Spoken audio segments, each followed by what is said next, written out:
Sila nang nakaplangganan na. Aray, Ginoo ko, nakaplangganan ako.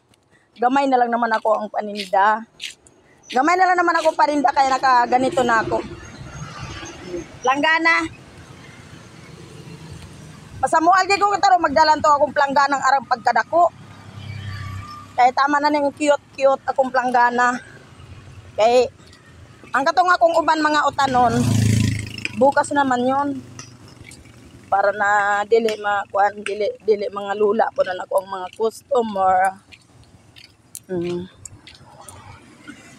Alang ako ra bang mga customer nga iba. Pagingana nga uruadlaw ang among paglibot, suya po sila sa among aba. Lalo na yung among mga naong mga bati.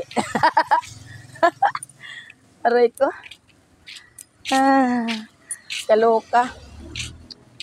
Tutok ra bagina sila sa kuha oy. Mura man na sila maigno nga way koy gunit-gunit sa akong planggana. Mura man sila naigno. Ay nako. Wa sila na sila kahibaw nga og pila na ni katuig lumot-lumot na. Kani nga akong pag-ingani kaya mo na memorize na gid nako. So mora to no, bye-bye.